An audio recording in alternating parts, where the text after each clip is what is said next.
आदेश जय सेवा जय महाकाल, श्री महाकाल्य नमः। आज हम आपके लिए लेकर आए हैं निष्ठा ध्वनि की खास पेशकश जिसका नाम है दैवीय रहस्यम, जिसके अंदर हम अनेक रहस्यों को उजागर करेंगे जो कि ना कभी आपने सुने होंगे ना ही कभी जाने होंगे, परंतु जिज्ञासा तो हर किसी के मन में होती है और जिज्ञासाओं को सुलझाना अति आवश्यक है।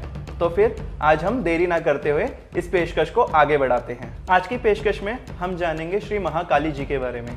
महाकाली साक्षात महाकाल की अर्धांगिनी, इनके विषय में सबके मन में कुछ ना कुछ जिज्ञासाएं रहती है कि महाकाली है कौन, महाकाली उत्पन्न कहाँ से हुई, महाकाली करती क्या है। सबने क्या सुना है, महाकाली ने क्या करा, मधुकैटभ को मार दिया। मधुकैटभ को मारा, रक्तबीज को मारा, शिवजी उनके पैरों में आ गए। नहीं, ये सब चीजें तो थी ही नहीं। अलग कथा तो कुछ और ही है, रहस्य तो कुछ और ही है जो लोग नहीं जानते कि क्या है रहस्य, क्यों है महाकाली के चरणों में महाकाल। इस चीज को जानेंगे हम आगे। कई सारे इसमें भाग भी बनेंगे, शायद आप महाकाली को जान पाए कि महाकाली है क्या। इसमें महाकाली के तांत्रिक स्वरूपों को बताएंगे कि महाकाली के तांत्रिक स्वरूप क्या है, महाकाली करती क्या है, महाकाली का उत्पन्न कहाँ से हुई है। तो फिर आज हम जानते हैं। सबसे पहले जानेंगे कि महाकाली की उत्पत्ति कैसे हुई। महाकाली एक अनंत ब्रह्मांड, जैसे कह सकते हैं काला ब्रह्मांड था, कुछ भी नहीं था वहां पर, सिर्फ काला ब्रह्मांड जब सृष्टि बनी थी तो उस काले ब्रह्मांड को ही महाकाली बोला जाता है। आप देखेंगे कि आकाश देखेंगे, आकाश की तरफ आप नजरें घुमाते हैं तो आकाश में क्या दिखता है, रात्रि सूरज जब निकलता है जब भी हमें नीला आकाश दिखता है ना, परंतु क्या दिखता है, काला अंधकार। जो पूरा ब्रह्मांड है वो है काला, वो है महाकाली। उन्हें ही हम अलग अलग रूपों में अलग अलग नामों से जानते हैं। कभी वो महाकाल बन जाती हैं, कभी वो श्री कृष्ण बन जाती हैं, कभी वो श्री महागणपति बन जाती हैं। महाकाली का कोई एक स्थूल रूप नहीं है, वो एक निराकार शक्ति है। समझ लीजिए कि मेरे पास यहाँ पर एक पत्थर है, मैं उसे महाकाली के स्वरूप में पूज रहा हूँ, क्या वो हमें हमारी इच्छाएं पूरी नहीं करेगी? या फिर एक मूर्ति है महाकाली की, उसे पूज रहा हूँ, ये वो इच्छा पूरी करेगी? महाकाली एक निराकार शक्ति है। जैसे कि एक शक्ति का कोई आकार नहीं होता ना, तो महाकाली का भी कोई आकार नहीं होता। केवल और केवल भक्तों के मनोरथ पूर्ण करने के लिए, उनकी इच्छाएं पूर्ण करने के लिए महाकाली अनेकानेक रूपों में प्रकट होती हैं। तो सबसे पहले ब्रह्मांड में क्या था, अंधकार में आकाश। अंधकार में आकाश से क्या था कि जब सब कुछ जीरो था। जीरो क्या होता है, शून्य। महाकाली को क्या बोला जाता है, शून्य की अधिष्ठात्री। अगर हम जीरो को किसी से मल्टीप्लाई करते क्या हो जाता है, वो जीरो। महाकाली अपने स्वरूप में पालन करती हैं, जन्म देती हैं और अंत में संहार भी कर देती हैं। अंत में सब कुछ, सारा ब्रह्मांड जो आप देखते हैं ना, वो सब महाकाली में लीन हो जाता है। महाकाली अपनी महायोनि से ही सबको जन्म देती हैं। हाँ जी, महाकाली की योनि से ही सबका सृजन हो रहा है, उसी महायोनि में सब कुछ समा रहा है। योनि तंत्र में साक्षात महायोनि की स्तुति करी गई है, उनकी वंदना की गई है कि माता की महायोनि से ही सबका सृजन, पालन और संहार होता है। भगवान शिव क्या बोलते हैं, हे देवी, आपका जो योनि है उसे मेरा त्रिशूल कभी नहीं भेद सकता, आपका गर्भ है उसका मैं कभी पार नहीं पा सकता। क्योंकि माता महाकाली के गर्भ में ही हम सबका जन्म होता है, उसी गर्भ में पलते हैं, उसी गर्भ में नष्ट भी हो जाते हैं। तो उस महाकाली के गर्भ में सब जाकर नष्ट हो जाएंगे और उसमें सबका सृजन भी होगा, पालन भी होगा। हम कहाँ रह रहे हैं इसमें, अनंत कालीमा में। क्या है कालीमा? सोचिए, काली शब्द बना ही कैसे, सिर्फ अंधकार था, उससे काली शब्द की उत्पत्ति हुई थी। कि उस वक्त कुछ भी नहीं था, सिर्फ एक अंधकार था, वहां से एक ज्योति प्रकट होती है। उस अंधकार में एक वो ज्योति ही थी जो रोशनी फैला रही थी। कहते उस ज्योति की एक किरण थी, उससे सूर्य की उत्पत्ति होती है। सोचिए, उस ज्योति को क्या बोला गया, जो महाकाली से उत्पन्न हुई। क्योंकि महाकाली बहुत विशाल है, उनका आकार तो हम सोच भी नहीं सकते, क्योंकि वो केवल अंधकार है। उनको तो साकार रूप हम भक्तों ने ही दिया, क्योंकि माँ हम जैसे हैं वैसे ही हम अपने भगवान को भी तो देखते हैं ना। जैसे एक कुत्ता है, अपने भगवान को कुत्ते के रूप में देखेगा। एक जानवर है, वो अपने भगवान को जानवर के रूप में देखेगा। वृक्ष है, वृक्षों के रूप में देखेंगे। वैसे ही हम भी अपने भगवान को इंसानी रूप में ही देखते हैं। भगवान का कोई रूप नहीं, जैसे शिव का लिंग रूप है, वैसे ही शक्ति का अनंत योनि स्वरूप है। या फिर एक शक्ति है, एक रूप है, एक नूर है। जैसे मुसलमानी तंत्र में बताया गया कि एक नूर है। हर जगह आप बाइबल खोल लीजिए, कहीं भी खोल लीजिए, एक नूर की ही स्तुति करी गई है, एक नूर का ही उदाहरण दिया गया है। वो नूर क्या है, वही है हमारी महाकाली, जिससे सबका सृजन होता है। उस ज्योति से क्या हुआ, वो ज्योति प्रकट हुई। वो ज्योति कौन थी, साक्षात जगदम्बा महालक्ष्मी दुर्गा। उनसे ही सबका सृजन हुआ था। तो महालक्ष्मी का आप रहस्य पढ़ेंगे दुर्गा सप्तशती के अंदर, वहाँ आपको पता चलेगा कि महालक्ष्मी ने महाकाली, महासरस्वती और स्वयं महालक्ष्मी उत्पन्न करी। महालक्ष्मी ने उत्पन्न किया और भी चीज़ें, महाकाली ने उत्पन्न की और भी चीज़ें, महासरस्वती ने और भी चीज़ें उत्पन्न करी, अपने अपने जोड़े उत्पन्न किए, जैसे कि सरस्वती लक्ष्मी, ऐसे सरस्वती लक्ष्मी काली, गौरी जिसे कहा जाता है, महाकाल या फिर शिव, ब्रह्मा, विष्णु, इन सब की उत्पत्ति से केवल और केवल जगदम्बा महाकाली से ही हुई है। सिर्फ महालक्ष्मी नाम इसलिए लिया जाता है क्योंकि अनंत कालिमा को कोई डिफाइन नहीं कर सकता। अनंत कालिमा कहाँ तक शुरू होकर कहाँ पर खत्म हो जाती है। तो हम जानते हैं कि महाकाली ने इन सब की उत्पत्ति करने के बाद किया क्या। तो महालक्ष्मी जो थी उन्होंने तीनों को उत्पन्न किया, यानी त्रिदेवों को और त्रिदेवियों को। त्रिदेव और त्रिदेवियों की उत्पत्ति हो गई, फिर उन्होंने अपने अंदर लीन कर लिया क्योंकि उन्हें प्रकट करना था बाद में। तो सृष्टि का सृजन तो दिखाना ही है। अगर महाकाली हर जगह आइडियल बन जाएगी, हर जगह अपने आप को अहम रख देगी, तो कैसे चलेगा काम। तो फिर महाकाली महाकाली होगी, फिर बाद में उत्पत्ति करने की, हमें उत्पत्ति करने की क्या जरूरत। उनके मन में इच्छा उत्पन्न करवाई थी, उनके मन में इच्छा उत्पन्न हुई थी। ये सब चीज़ें लीला करने वाली कौन है, महाकाली। महाकाली ने महालक्ष्मी के मन में इच्छा उत्पन्न करी, उनसे ही सृजन इत्यादि कार्य करवाने शुरू करे। तो महालक्ष्मी कौन है, महालक्ष्मी का एक स्वरूप है जिन्हें हम दुर्गा देवी के नाम से जानते हैं, जो 18 भुजाओं में व्याप्त है जगत के अंदर। आगे हम जानेंगे महाकाली वैसे दिखती कैसे है, परंतु अभी के लिए हम उनकी कथा जानते हैं कि उन्होंने आगे किया क्या था। तो कहते हैं जब महालक्ष्मी ने इन सबका सृजन किया था तो उस वक्त महालक्ष्मी के मुख से एक पसीने की बूंद गिरी थी। कहते हैं उस पसीने की बूंद का, आप सोचिए महाकाली से उत्पन्न हुई महालक्ष्मी, महाकालिमा से उनकी पावर इतनी ज़्यादा कि उनकी एक बूंद, पसीने की एक बूंद से महासागर उत्पन्न हुआ था, जो केवल पूरे ब्रह्मांड में सिर्फ जल ही जल था।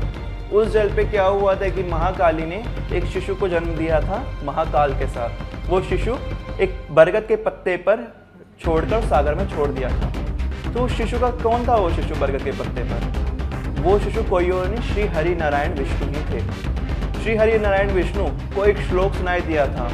वो श्लोक सुनकर भगवान विष्णु उस श्लोक की वंदना कर समझ गए कि साक्षात आदि शक्ति ही ये लीला कर रही है। उन्होंने योग का सहारा ले योग माया के साथ निद्रा अवस्था, यानी जिसे निद्रासन कहते हैं, या फिर भगवान विष्णु जब शेषशय्या पे सो जाते हैं तो उन्हें योग माया अपने अधीन कर लेती है। योग माया कौन है? महाकाली ही तो योग माया है। महाकाली ने क्या क्या किया अब सुनिए आगे। 4 हाथों वाले श्री हरि विष्णु शेषशय्या पे लेटे हुए थे। सोचिए भगवान विष्णु अगर योग निद्रा के अधीन रहकर केवल माँ के ध्यान में लगे रहते तो सृष्टि प्रारंभ कैसे होती। तो महाकाली ने योग माया उत्पन्न करी, यानी माया उत्पन्न कर दी उस योग में बाधा डालने के लिए। तो भगवान विष्णु के नाभि से उत्पन्न करे ब्रह्मा, यानी नाभि से एक कमल उत्पन्न हुआ जिससे शिव ब्रह्मा उत्पन्न हो गए थे। तो फिर इच्छा हुई कि अब तो सृष्टि प्रारंभ होने के लिए 2 चीजें तो आ गई, लेकिन सृष्टि टिकेगी किस पे। तो सृष्टि को टिकाने के लिए उन्होंने भगवान विष्णु के कानों से 2 राक्षस उत्पन्न करे, यानी भगवान विष्णु के कानों से मैल निकला, उससे क्या हुए 2 राक्षस उत्पन्न हो गए जिनके नाम थे मधो और कैटभ। मधो कैटभ की उत्पत्ति तो हो गई, फिर उन्होंने सोचा कि हमारी सृजनकर्ता कौन है, तो क्योंकि वो जल के ऊपर ऐसे कैसे खड़े हुए थे कि भगवान विष्णु जल के नीचे, भगवान ब्रह्मा जल के ऊपर, तो उन्होंने महायोग माया की तपस्या करी, महायोग माया का ध्यान किया, उन्होंने उन्हें इच्छा मृत्यु का वरदान दे दिया। सोचिए योग माया एक नूर थी, उस नूर की ही, उस ज्योति की ही जो महालक्ष्मी स्वरूपा योग माया है, महाकाली स्वरूपा योग माया है। महालक्ष्मी महाकाली कोई भेद नहीं, सारी देवियां एक ही है, उनका सृजन एक ही से होता है, सबका सृजन एक ही से होता है जो कि है महाकाली। तो उन्होंने उन्हें इच्छा मृत्यु का वरदान दे दिया। इच्छा मृत्यु का वरदान तो दे दिया, फिर क्या होगा? हुआ यूं कि उन दोनों के मन में इच्छा उत्पन्न हो गई कि, और इच्छा उत्पन्न कराने वाला कौन था? महाकाली। तो इच्छा यूं उत्पन्न हुई कि हम दोनों इस जल में कैसे खड़े हैं, तो हम अमर हैं, हमें इच्छा मृत्यु का वरदान है, हम क्या करेंगे क्या नहीं करेंगे, वो सोचने लगे। उसी वक्त उन्हें क्या दिखता है कि ब्रह्मा जी कमल में बैठे हुए हैं। वो ब्रह्मा जी के पास पहुंचे और ब्रह्मा जी से लड़ने का निवेदन करने लगे। ब्रह्मा जी बच के भागे नीचे विष्णु जी की तरफ। विष्णु जी की तरफ पहुंचे तो उन्होंने देखा कि विष्णु जी सोए हुए हैं, उनकी स्तुति करी, नहीं उठे। क्यों? योग की शक्ति इतनी ज्यादा है, महामाया की शक्ति इतनी ज्यादा है, यानी महाकाली की शक्ति इतनी ज्यादा है कि उसे कोई माया प्रभावित नहीं कर सकती। तो उन्होंने स्वयं महाकाली योग माया की स्तुति करी। सोचिए महाकाली योग माया की स्तुति करते ही उनके कान, आंख, नाक, हाथ सबको छोड़कर योग माया ने एक शरीर धारण किया और वो जाके अखंड ब्रह्मांड में व्याप्त हो गया। वहां पे जाके वो योग माया साक्षात महामाया स्वरूपिणी महाकाली के रूप में प्रकट हुई थी।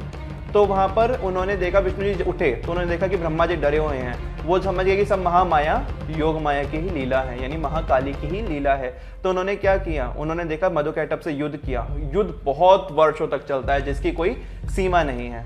तो युद्ध चला, युद्ध में विष्णु जी हारते जा रहे थे क्योंकि विष्णु जी थक गए। उन्होंने कातर भरी नजरों से माता योगमाया की स्तुति करी, उन दोनों से कहा कि तुम रुको। उन्होंने स्तुति करी, योगमाया ने क्या कहा, यानी महाकाली माँ ने क्या कहा कि पुत्र वस्त्र श्री विष्णु आप यूं करें कि आप दोबारा युद्ध करें, मैं इनकी बुद्धि को मोहित कर दूंगी। सोचिए महाकाली की शक्ति के बारे में, किसी को भी मोहित करने की, आकर्षण, मोहन, वशीकरण सब महाकाली करती हैं। हर चीज, 10 महाविद्याओं का सृजन जो होता है वो महाकाली की करती है। महाकाली योग माया है, महाकाली ही विष्णु है, महाकाली ही महाकाल है, सब कुछ जो है वो महाकाली ही है। इस चीज को अब समझ जाइए, पर ब्रह्म एक है, एक ही भगवान है। क्यों हम दूसरों के दर पे जाते हैं बार बार। खैर, अब हम आगे की कथा की तरफ चलते हैं। हुआ यूं कि महाकाली ने उन दोनों की बुद्धि को मोहित कर दिया। बुद्धि को मोहित तो करा, फिर उन दोनों ने क्या कहा विष्णु जी से कहा कि हे हरे आप वरदान मांगिए। तो उन्होंने जब वरदान में भगवान विष्णु ने चालाकी से क्या मांगा कि आप तुम दोनों मेरे हाथों मारे जाओ। तो भगवान विष्णु कैसे वरदान मांगने पर वो दोनों ठगे गए। ऐसा समझा कि हम दोनों को महामाया ने ही मोहित करा है। तो उन्होंने सोचा कि मृत्यु तो हम लेंगे नहीं। उन्होंने कहा कि जहाँ भूमि ना हो वहाँ हमारी मृत्यु हो। तो भगवान विष्णु की शक्ति तो साक्षात महाकाली से ही प्रदान है। उनकी शक्ति कौन है, योग माया महालक्ष्मी। तो उन्होंने उन दोनों को अपनी जांघों पे रखा और उनके शीश को काट दिया। कहते हैं उनके ही शरीर के टुकड़ों, उनके ही शरीर के मैल, यानी उनके शरीर के ही गुदा जो निकलता है ना, चर्बी, मांस, हड्डियां, उनसे ही इस पृथ्वी बनी है। सोचिए, उस मेद से बनने के कारण, उस चर्बी से बनने के कारण मधुकैटभ की इस पृथ्वी को क्या बोला गया, मैदिनी। मैदिनी की उत्पत्ति किससे हुई, मधुकैटभ से। पृथ्वी की उत्पत्ति किसने करवाई, महाकाली ने। मधुकैटभ को किसने उत्पन्न किया, महाकाली ने। हुआ तो विष्णु जी से था, परंतु करवाने वाली, करने वाली, करता धरता जो भी है वो महाकाली। तो आज हमने महाकाली के विषय में बहुत सारी चीजें जानी जो कि आपकी जिज्ञासाओं को काफी हद तक शांत कर चुकी होगी कि मधुकैटभ कौन थे। माता की आरती में मधुकैटभ का नाम हमने कई बार सुना है, परंतु जाना नहीं कि उनका क्या रोल था। अब आगे की कथाएं बहुत अनंत है, उसको हम कहाँ तक बताएं कि सृजन कैसे हुआ, आगे पालन वालन कैसे कैसे हुआ था, उसे हम आप किसी और एपिसोड में समझा देंगे। परंतु अभी हम महाकाली को जानेंगे क्योंकि महाकाली की लीला अनंत है, महाकाली की कथाएं अनंत हैं।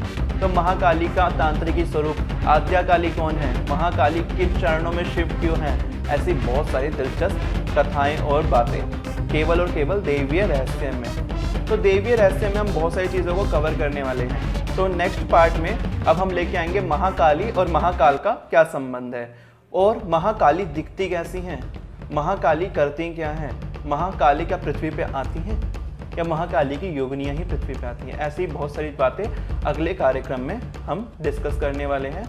आप हमारे साथ बने रहिए निष्ठा ध्वनि की खास पेशकश में, जिसका नाम है दैवीय रहस्यम। आदेश जय सेवा श्री महाकाल्यै नमः। आज मैं आपका पुनः स्वागत करता हूं निष्ठा ध्वनि की खास पेशकश में, जिसका नाम है दैवीय रहस्यम, जिसके अंदर हम अनेकानेक रहस्यों को उजागर करते हैं। पिछली वीडियो में हमने ये जाना कि महाकाली क्या है, कौन है, निराकार स्वरूप क्या है, अनेकानेक चीज़ें। वो आपने अगर वीडियो नहीं देखी तो जाके शीघ्र देखिए। इसके अलावा आज हम कई अनेकानेक चीज़ें जानेंगे जिसके अंदर हम महाकाली का लोक, महाकाल और महाकाली का क्या संबंध है, इसमें चर्चा करेंगे। चलिए शुरू करते हैं। तो आज हम शुरू करते हैं महाकाली के लोक से। महाकाली का लोक बहुत ही अद्भुत है, अपने आप में ही अनंत महत्वता धारण किए हुए हैं, जिसकी कोई सीमा नहीं। महाकाली का लोक सर्वोपरि है। सुनने में तो आता है कि गोलोक सर्वोपरि है, नहीं। बहुत सारे ग्रंथों को पढ़ने के बाद हम इस निष्कर्ष पे पहुंचे कि महाकाली का लोक ही सर्वोपरि है। सबसे बड़ा जो लोक है वो है महाकाली का, जिसका अंत ना ही अंत है ना ही आरंभ है। पता नहीं कब से व्याप्त है, पता नहीं कब इसका लय हो जाता है, बिल्कुल गुप्त रूप से विराजमान है। जैसे कि हम जानते हैं, सबसे पहले जब हम पृथ्वी को पार करते हैं तो स्वर्ग लोक, फिर अनेकानेक लोक आते हैं, फिर कैलाश लोक, महागौरी लोक जिसे दुर्गा लोक भी बोला जाता है ज़्यादातर, उसके बाद वैकुंठ लोक, वैकुंठ के बाद महाविराट, और जैसे कि जानते हैं पृथ्वी के बाद स्वर्ग लोक के बाद एक बार ब्रह्मलोक भी आता है। तो ब्रह्मलोक के बाद जैसे वैकुंठ लोक आया, वैकुंठ लोक के बाद अत्यंत गुप्त रूप से गोलोक आता है, जहाँ नित्य श्री श्री जगत जननी राधा रानी और श्री श्री परम कृष्ण निवास करते हैं। गोलोक को हम जब पार कर जाते हैं तो महाकाली उत्पन्न होती है, महाकाली का लोक आता है। सोचिए, गोलोक तक जाने के लिए कहते हैं जब महाकाली के लोक के लिए उसका भक्त प्रस्थान करता है, क्योंकि बहुत कम लोग जानते हैं कि महाकाली का लोक भी विराजमान है, तो महाकाली के लोक भी गुप्त रूप से विराजमान है। उससे पहले यानी गोलोक और महाकाली के लोक में एक लोक पड़ता है जिसका नाम है जगदम्बा महादुर्गा का लोक। केवल कुछ लोग जानते हैं कि महादुर्गा के चरणों के नीचे से बारीक से एक छेद है, वहां से महाकाली के लोक का मार्ग जा रहा है। तो महाकाली का लोक बहुत ही अद्भुत है, जिसकी मिट्टी भी अति पावन है। चलिए फिर बात करते हैं कि जब हम गोलोक पहुंचे, वहां से हमने देखा ऊपर पहुंचते गए बहुत कितने योजन दूरी पर जगदम्बा दुर्गा का लोक मिलता है। जगदम्बा दुर्गा के लोक में पहुंचने पर हमें हजारों हाथों वाली, हजारों मुखों वाली जगदम्बा, जहाँ अनेक भैरवियाँ विराजमान है, वहाँ दुर्गा माँ विराजमान होती है। उनके चरणों में नमस्कार करके, उन्हें अपना सारा पुण्य देकर, शून्य होकर, जीरो होकर हम उनके चरणों को पार कर जाते हैं। उनके चरणों को पार करने के बाद हम महाकाली की लोक में या शरण में पहुंच जाते हैं। कहते हैं उधर की तो मिट्टी भी सारे पापों का नाश कर देती हैं। महाकाली का लोक अपने आप में ही अत्यधिक अद्भुत है, जिसका कहीं भी पार नहीं पाया जा सकता।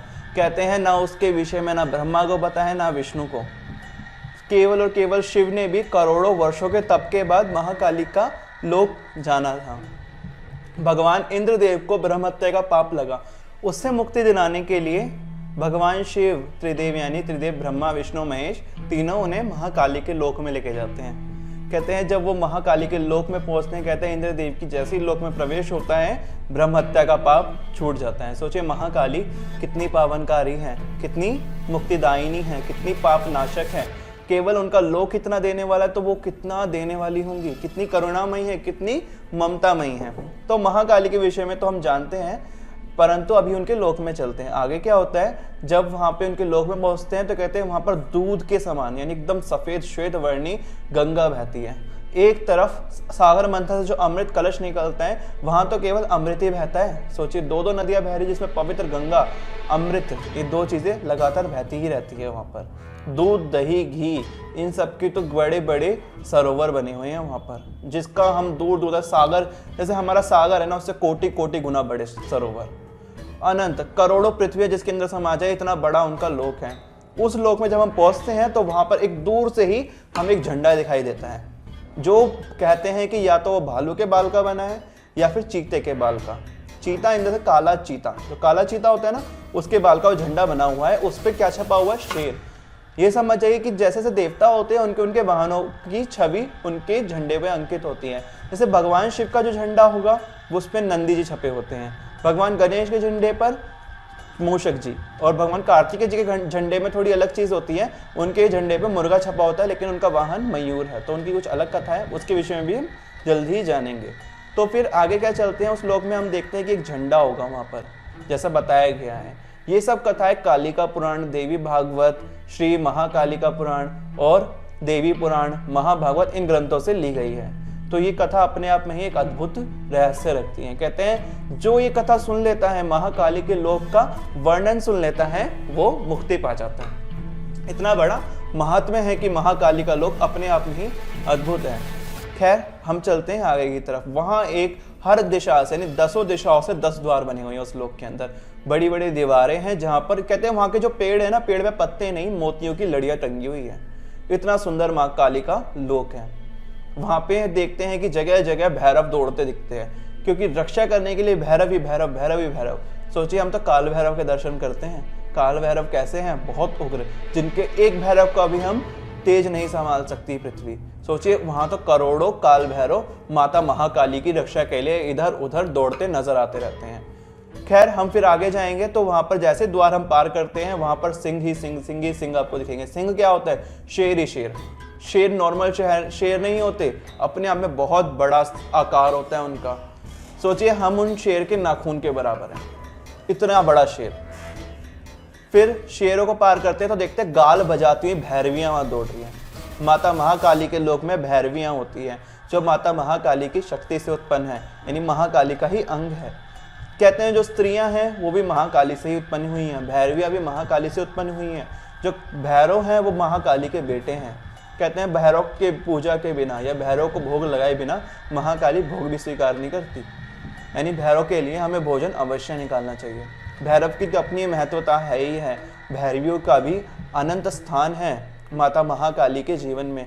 भैरवियाँ ही महाकाली के लिए मुंडमाला तैयार करती हैं, माता के लिए शमशान से चिता की भस्म लेकर आती हैं। माता का तो स्वरूप ही आनंद में है, जो इंसान को कौतूहल में डाल देता है। अल्प बुद्धि वाले यानी कम बुद्धि वाले लोग उनके स्वरूप को समझ ही नहीं पाते। वो तो केवल घृणित दृष्टि से उन्हें देखकर सोच लेते कि ये क्या, ये माँ कैसे हो सकती है, परंतु माँ का स्वरूप तो इतना ममतामयी है। हम इसके आगे जो वीडियो आएगी उसके अंदर आपको बताएंगे माँ का स्वरूप ममतामयी कैसे है, माँ का स्वरूप असली कैसा है।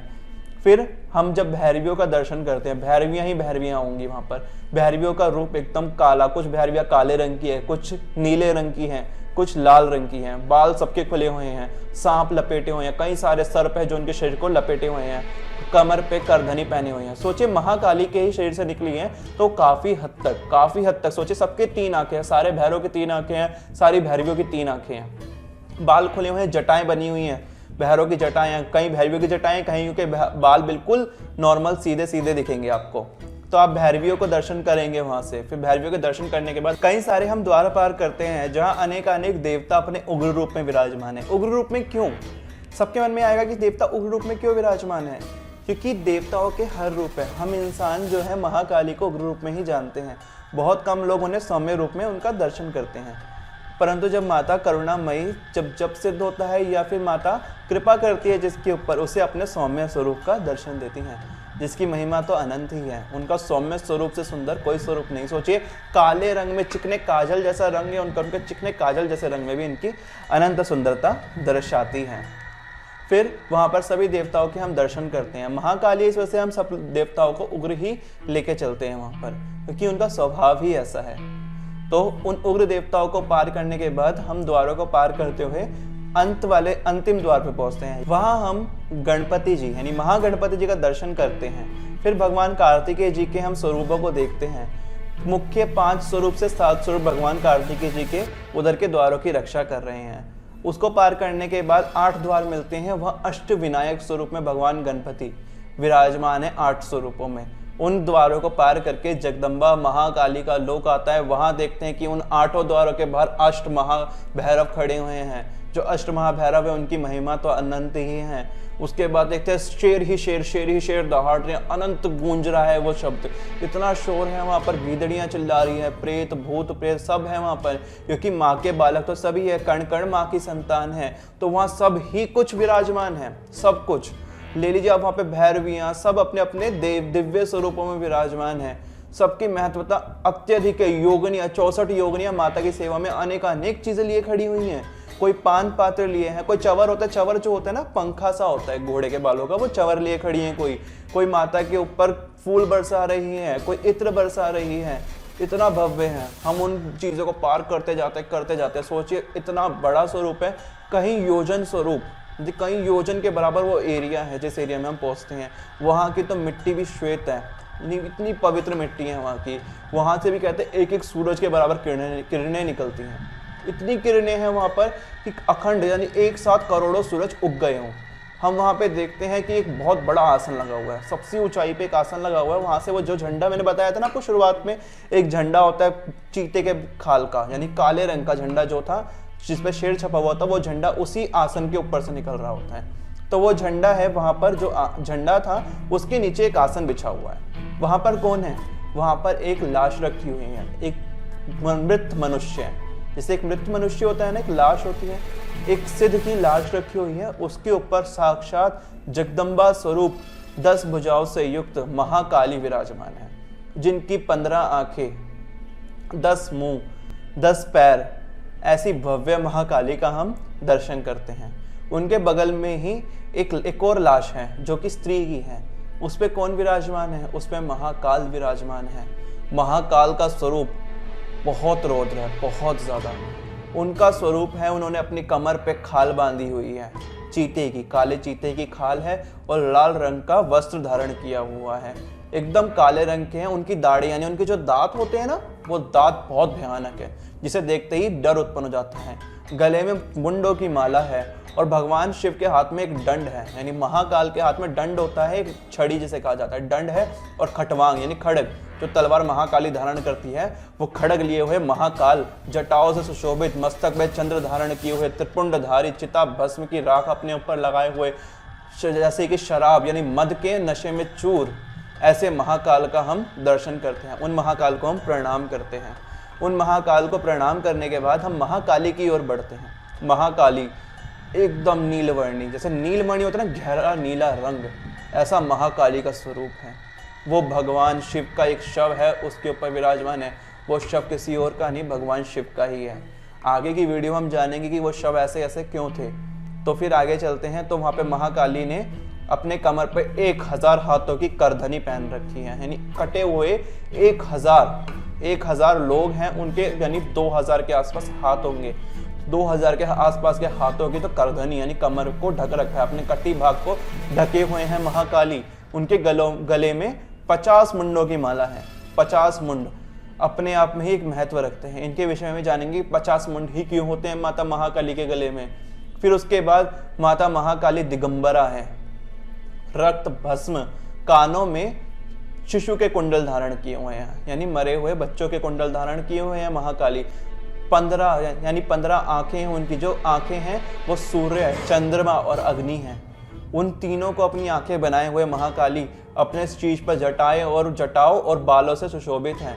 उन महाकाली का महत्व अनंत है। उनकी सुंदरता, उनका रूप बखान करना हर किसी के भी बस में भी नहीं है, क्योंकि महाकाली का स्वरूप का जब वर्णन करने को आता है तो कहते हैं भगवान शिव अपने 5 मुखों को बंद कर जाते हैं। सरस्वती देवी तो जड़ की भांति खड़ी हो जाती है कि मैं क्या बोलूँ अब इनके लिए। 1000 मुंह वाले शेषनाग कहते हैं कि मैं अपने 1000 मुंह से भी उन महाकाली का क्या वर्णन करूँ। सोचिए, इतनी विशाल महिमा है महाकाली की। 15 नेत्रों से अपनी संतानों को देखती रहती हैं, कि 10 दिशाओं से माता अपने संतानों को देखती है कि मेरे बच्चे क्या कर रहे हैं। 10 दिशाएं क्या क्या है? ये 8 दिशाएं तो सभी जानते हैं, ऊपर और नीचे 10 दिशाएं हैं। इन 10 दिशाओं को माता महाकाली अपने नेत्रों से देखती रहती, 10 दिशाओं से देखती रहती हैं कि उनकी संतानें क्या कर रही है। आप ये मत सोचें कि माता महाकाली आपकी तरफ नहीं देखती, क्योंकि उनकी महिमा तो अनंत है। वो तो माँ है। जब माँ शब्द जुड़ जाएगा तो सोचिए कितनी भव्य है माँ। वो माँ है, वो आपको हमेशा देखती रहती है, कण कण में व्याप्त है वो, क्योंकि सब कुछ सृजन वही करती है। सबके अंदर जो शक्ति है वो माँ ही है। खैर, अब महाकाल और महाकाली वहीं पर ही विराजमान रहते हैं महाकाली लोक में। कहते हैं उन महाकाली के लोक में 10 और लोक हैं। वहाँ अगल बगल आपको वहाँ पे देखने को मिल सकता है। जब हम ग्रंथ पढ़ते हैं तो हमें सब स्पष्ट समझ आता है कि क्या क्या चीज़ें हैं वहाँ पर।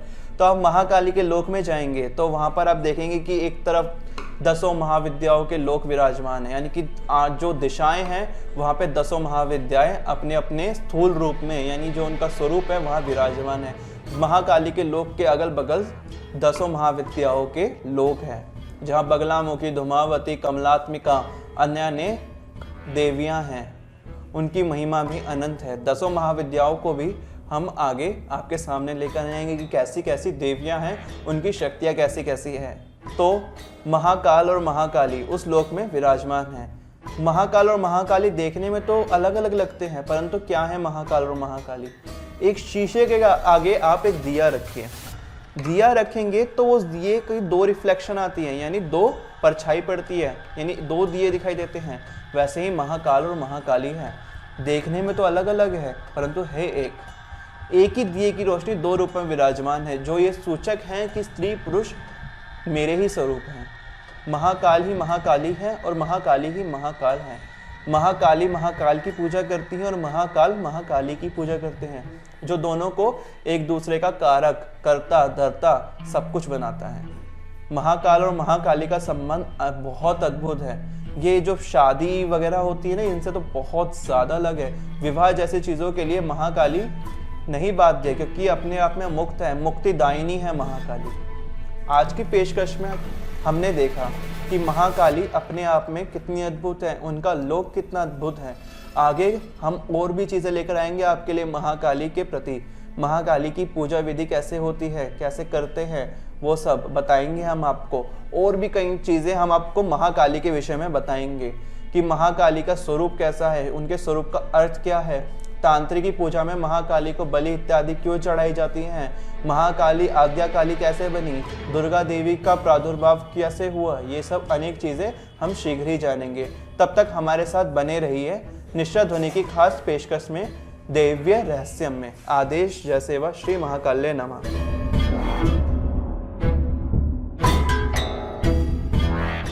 शमशान काली कैसे बनी दक्षिणा काली। आदेश जय सेवा। मैं कुणाल आपका स्वागत करता हूं निष्ठा ध्वनि की खास पेशकश दैवीय रहस्यम में, जिसके अंदर हम छुपे हुए रहस्यों को आपके सामने लेकर आएंगे। जी हाँ, शमशान काली, सही सुना आपने। शमशान काली सुनते ही आपको समझ आ गया होगा कि आज तंत्र ग्रंथों की और सारी तांत्रिक चीज़ों की बात होने वाली है। तंत्र की प्रमुख देवी है शमशान काली।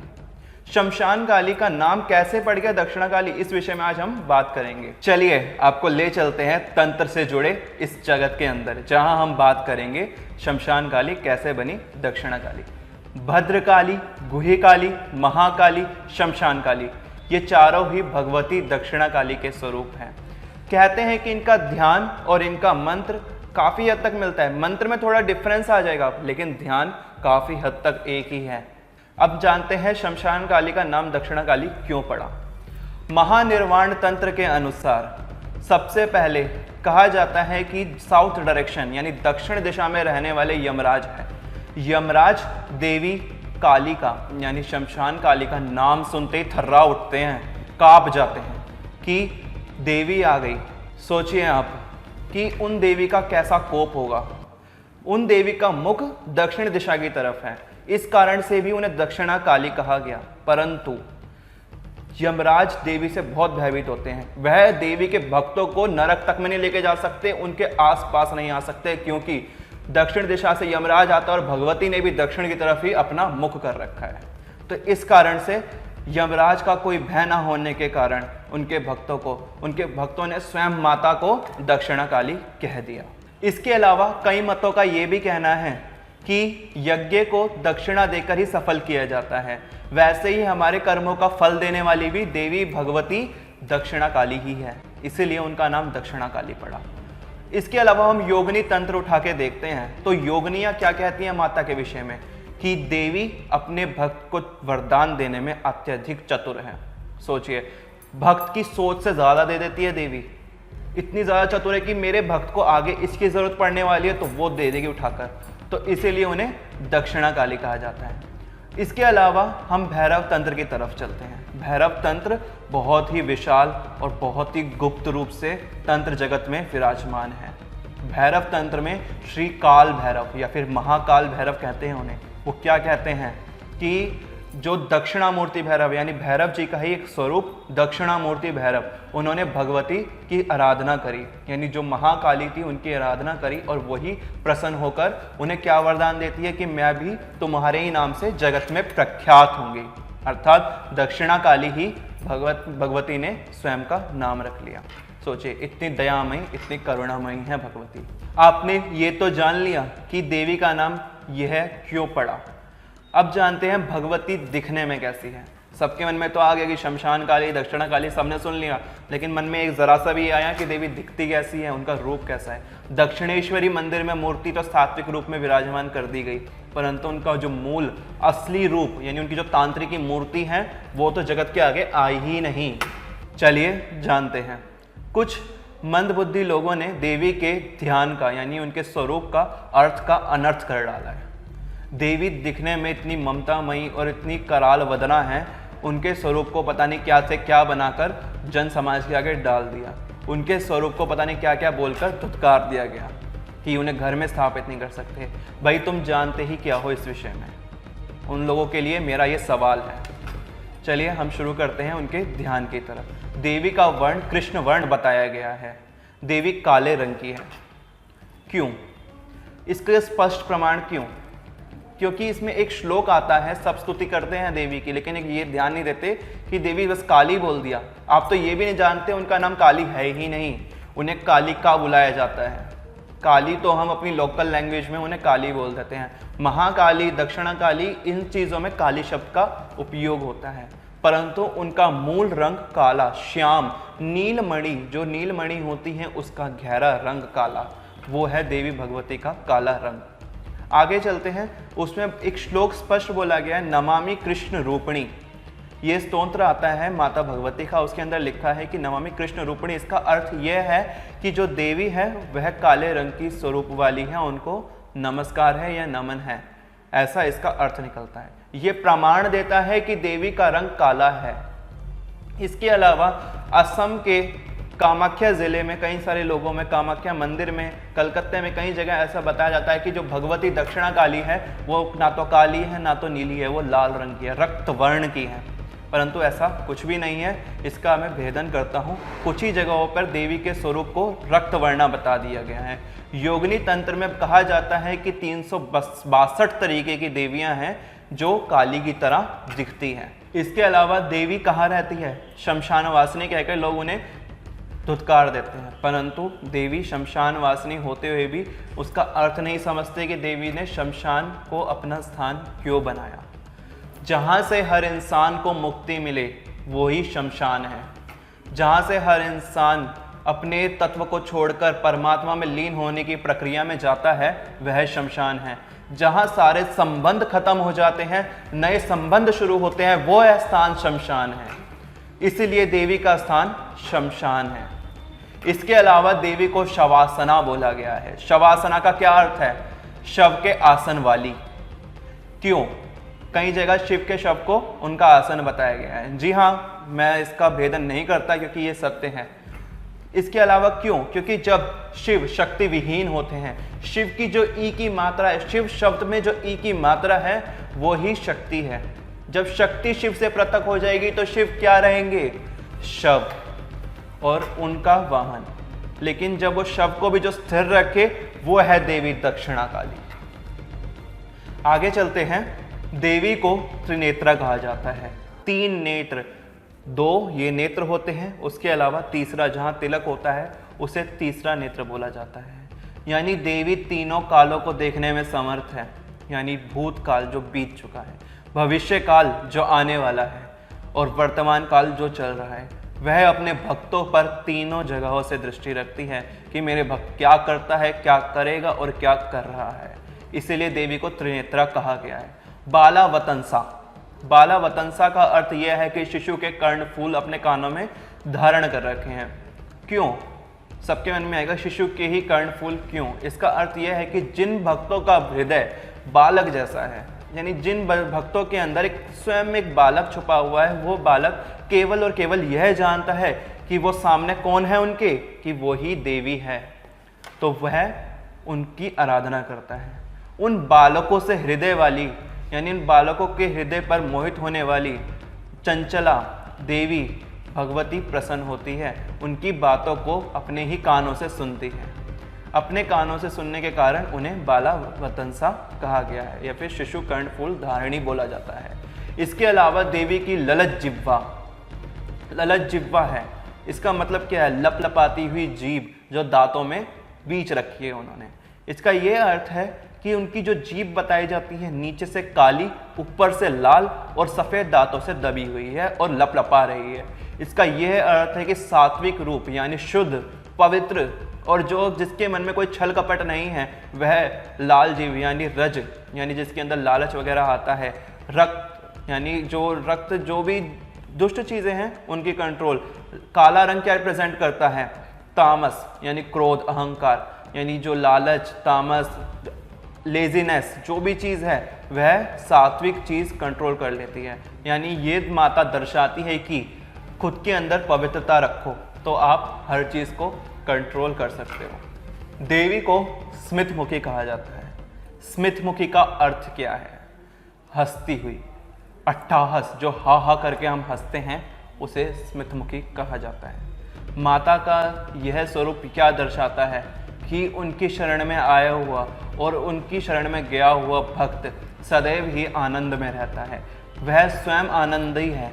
वो माता का एक नाम आनंदी भी कहा जाता है कि जो आनंद देने वाली, स्वयं आनंदी ही पड़ गया जिनका नाम, तो आप समझ सकते हैं वो आनंदी होती है। इसके अलावा वाम हस्ते कृपाण, यानी उनका एक हाथ, सीधा हाथ ऊपर की ओर उठा हुआ है, उस हाथ में खड्ग है यानी तलवार, कटारी समाई हुई है, जो ये दिखाती है कि दुष्ट लोगों का नाश, उनका काल आ चुका है। इसके अलावा और क्या दिखाती है? इसके अलावा यह दिखाती है कि जो माया है, आप लोगों को बंधन में डाल रखा है, उसकी काट स्वयं दक्षिणा काली अपनी ही कृपाण से करती है। इसके अलावा देवी को छिन्न मुंड तबाद बोला जाता है। इसका मतलब क्या है?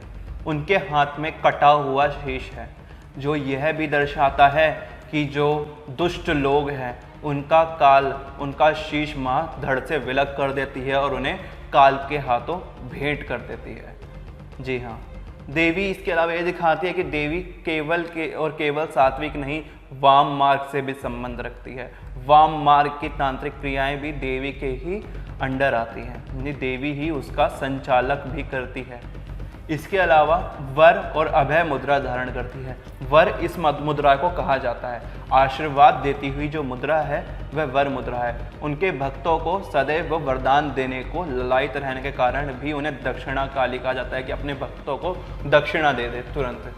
इसके अलावा उनका दूसरा हाथ अभय मुद्रा, जो ये मुद्रा होती है, इसे अभय मुद्रा कहा जाता है।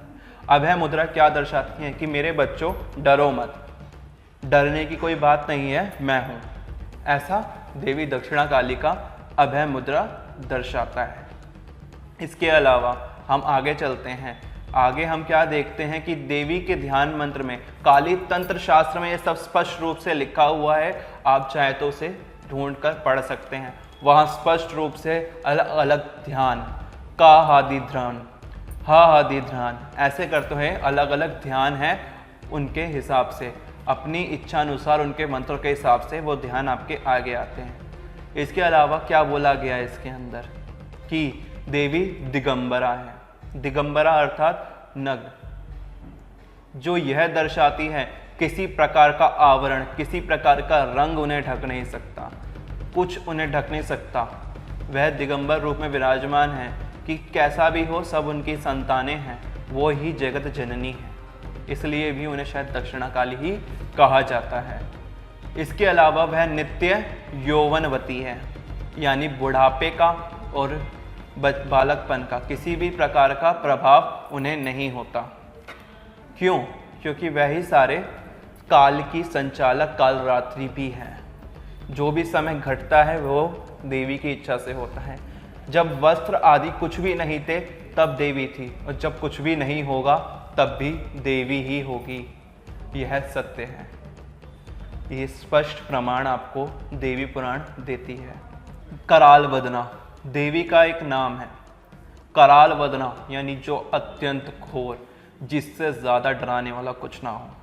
भयंकर से भी भयंकर शब्द आप ले लेते हैं तो उसे कराल वदना बोला जाता है। देवी कराल है, यानी काल है, मौत है, मृत्यु भी है। अगर उनका नाम जगत जननी है तो उनका नाम भी मृत्युदायिनी, मृत्यु देवी भी है। देवी ही संसार को जन्म देती है, उसको पालती है और अंत में उसका भक्षण भी कर लेती है। देवी के ही चक्र में हम चल रहे हैं, क्योंकि जो भी होता है वो देवी की इच्छा से होता है। हम जन्म पाते हैं, अपना नाम करते हैं, अपना नाम डुबोते हैं, वो सब देवी ही करती हैं। जिस दिन आपको ये चीज़ समझ आ जाएगी तो आप समझ जाएंगे कि आप सब कुछ जो भी है, आप केवल और केवल उस ईश्वर की कठपुतली है। दक्षिणा काली के विषय में मैंने आपको आज बहुत ही स्पष्ट रूप से बताया, परंतु मैं भी शायद इसे या फिर कोई भी इसे स्पष्ट रूप से नहीं बता सकता, क्योंकि देवी की गाथा और देवी की महिमा गाना किसी के भी बस में नहीं था, ना ही कभी होगा।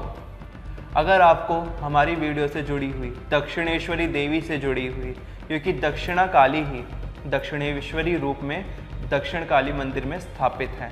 कलकत्ते में हावड़ा ब्रिज के पास जो मंदिर स्थित है वह भी इन्हीं देवी को समर्पित है। वही दक्षिणा काली, वही शमशान काली, वही महाकाली और वही घू काली भी है।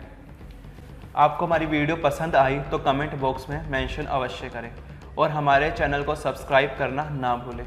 आपको और भी ऐसी दिलचस्प जानकारियों के लिए हमें बताएं, हम आपके आगे यह दिलचस्प जानकारियाँ और रहस्य आगे ऐसे ही उजागर करते रहेंगे। आदेश, जय सेवा। जानिए क्यों नहीं स्वीकार किया ज्वाला माँ ने अकबर का चढ़ाया हुआ छत्र। आदेश, जय सेवा। मैं कुणाल आपका पुनः स्वागत करता हूं निष्ठा ध्वनि की खास पेशकश दैवीय रहस्यम में, जिसके अंदर हम रहस्यों को आपके आगे लेकर आते हैं। जी हाँ, आज आप टाइटल सुनते ही समझ गए होंगे कि आज ज्वाला जी शक्तिपीठ के रहस्यों के बारे में बात होने वाली है। तो फिर चलिए शुरू करते हैं। ज्वाला जी, जहाँ खुद ब खुद ज्वालाएं जल रही है, अग्नि की छोटी छोटी लपटें उस मंदिर में जगह जगह व्याप्त है, जिसकी गिनती 16-17 से कम होकर 3 तक रह जाती है। कभी वो 17 हो जाती है, कभी वो 3 हो जाती है। उनकी महिमा तो अनंत है ही। फिलहाल वहाँ पर कई वैज्ञानिक गए जिन्होंने शोध किया कि यहाँ शायद कोई तेल है या फिर कोई गैस खुद ब खुद है कि जिससे ये लपटें खुद ब खुद निकल रही है। लेकिन वैज्ञानिक, कितने ही वैज्ञानिक वहाँ नतमस्तक होकर हार गए कि ये ज्वाला कैसे जल रही है। पौराणिक कथा के मुताबिक जब देवी सती अपने पिता दक्ष के यहाँ पहुंची तो उन्होंने क्या देखा कि उनके पति का अपमान हो रहा है, तो वह यज्ञ कुंड में जा कूद गई। उस वक्त क्या होता है कि शिव आकर सबको दंडित कर सती के शव को अपने हाथों में उठा लेते हैं और कोप के मारे पृथ्वी पर जगह जगह घूमने लगते हैं, जिससे सृष्टि का क्रम बिगड़ जाता है। उस वक्त भगवान विष्णु सुदर्शन चक्र से सती के शरीर के 51 भाग कर देते हैं, जो जगह जगह जाकर गिरते हैं। कहते हैं जहां सती की जीभ गिरी, जहां जो सती की जीभ थी 610 मीटर की दूरी पर वहां से गिरी थी, तो वहां ज्वाला शक्तिपीठ उत्पन्न हो गया। सदियों पहले वहां पर लाल, नीली, पीली रंग की ज्वालाएं थी। खैर, अब यहाँ पर ये देखते हैं कि इस मंदिर का इतिहास सामने कैसे आया और ये मंदिर सबसे पहले किसने बनाया। राजा भूमिचंद के विषय में ये कथा सामने आती है, जो कि त्रेता युग और सतयुग के बीच की है। उस वक्त ऐसा क्या हुआ था कि ज्वाला शक्तिपीठ जगत के सामने आया। एक समय की बात है कि एक चरवाहा अपनी गाय को रोज शाम को लेकर आता, तो वो जब भी दूध निकालने जाता तो देखता एक ही गाय जिसके थनों में दूध नहीं होता था। ऐसा क्या होता कि कोई दूध की चोरी तो नहीं कर रहा। उसके मन में ऐसे अजीबोगरीब ख्याल आते, तो उसने एक बार क्या किया कि वह उस गाय का पीछा करने लगा। पीछा करते करते वो क्या देखता है कि पर्वत शिला पर खुद ब खुद गाय के थनों से दूध आ रहा है और दूध पर्वत शिला का अभिषेक कर रहा है। ये चीज सच में हैरत में डाल देने वाली थी। तो उस समय उसने ये बात जाके राजा को बताई। वह उस स्थान पे नहीं गया था उस वक्त, डर के मारे। तो उसने राजा को बताई, तो राजा ने उस जगह की जांच पड़ताल करवाई, परंतु राजा के हाथ कुछ भी नहीं लगा। तो उस वक्त ये सिचुएशन बन जाती है कि राजा को जांच पड़ताल बंद करनी पड़ जाती है। परंतु कुछ समय बाद 2 चरवाहे और आते हैं और उनके साथ भी यही सेम घटना घटित होती है। सोचिए, उस वक्त क्या होता है कि राजा फिर बहुत बड़े पैमाने पर जांच पड़ताल करवाता है और सामने क्या आता है कि वहां जहां गाय के थनों से दूध ब खुद अभिषेक करता है, वहां अनेकानेक पर्वत शिलाओं से ज्वालाएं जल रही है। राजा समझ गया कि यहाँ शक्तिपीठ ज्वाला जी हैं, क्योंकि शास्त्रों के प्रमाण के अनुसार उसी स्थान पर देवी सती की जिह्वा कटकर गिरी थी और जिह्वा के कारण वहां अनेकानेक ज्वालाएं व्याप्त हो गई। यह जान राजा भूमिचंद उस मंदिर का निर्माण कराते हैं, जो कि ज्वाला शक्तिपीठ के नाम से त्रेता युग में जगत के सामने आ जाता है। कुछ समय बाद द्वापर युग में पांडव अपने वनवास के दौरान उस मंदिर में आते हैं और वह उस मंदिर का जीर्णोद्धार कराते हैं। इस बात की गवाही ये लोकगीत देता है कि पंजा पंजा पांडवा ने तेरा भवन बनाया। ये जो लाइन है काफी समय पुरानी है, काफी समय। इसका कोई प्रमाण नहीं है कि ये लाइन कब बोली गई और कब से चली आ रही है। ये ज्वाला जी का जो शक्तिपीठ है, ये पांडवों ने भी इस मंदिर में अपनी आराधना की थी। ज्वाला जी मंदिर अपने आप में ही बहुत अद्भुत है। कहते हैं वहां पर माता को दूध का भोग लगाया जाता था। इस समय उसका भोग बहुत कम लगता है और शायद लगता ही नहीं। खैर, वहां पर क्या कहते हैं कि जब दूध का भोग लगाते थे तो दूध जब चढ़ाते तो ऐसा लगता कि दूध के ऊपर ज्वाला नाच रही है। सोचे कितना हैरत में डालने वाली बात है कि वो उस पर नाचते हुए दर्शन दे जाती थी। उसके अलावा वहां और भी अद्भुत अद्भुत चीजें घटती है। कहते हैं कि एक लुटिया है, लोटे होते हैं वहां पर, उस लोटों में जल होता है, जल को देवी ज्वाला को भोग लगाया जाता है और उस लोटे के अंदर जो अग्नि है वह दर्शन देती है। सोचिए उस जल के ऊपर अग्नि जल रही है, ऐसी कौन सी अद्भुत चीज है उस मंदिर में जो सबको सोचने पर मजबूर कर देती है कि वो किसी को जलाती भी नहीं और निरंतर जल रही है। खैर, अब सबसे रहस्यमयी चीज की तरफ चलते हैं कि अकबर का चढ़ाया हुआ छत्र, 1.25 मन यानी 51 किलो का छत्र जो अकबर ने चढ़ाया था, उसे ज्वाला जी ने क्यों ठुकराया। एक समय की बात है कि अकबर के मन में एक ख्याल आता है कि चलिए इस मंदिर की जांच पड़ताल करते हैं कि इस मंदिर में इतने लोग दर्शन के लिए ही क्यों जाते हैं, क्योंकि लोगों को उसने जाते हुए देखा और उसके मन में एक ख्याल आया। तो उसने अपने कुछ सिपाहियों को भेजा जो उस मंदिर की जांच पड़ताल के लिए गए, परंतु कुछ सिपाही जो विकट बुद्धि और बहुत ही दुष्ट बुद्धि के लोग थे, उन्होंने वहां जाकर अपनी नीचता का प्रमाण दिया। उन्होंने वहां की जांच पड़ताल तो छोड़ो, मां का अपमान करना शुरू किया। वहां उन्होंने क्या किया कि लोहे के बड़े बड़े तवे, मोटे मोटे तवे को ज्वाला जी की ज्योतियों पे रख दिया और उन्हें बुझाने का प्रयास किया गया। सोचिए उन तवे को आज के समय में भी जलाना कितना मुश्किल होगा, उस समय वो उन तवे को लाल करके ज्वाला जी उन तवे को फाड़ कर उसके ऊपर प्रकट हो जाती है।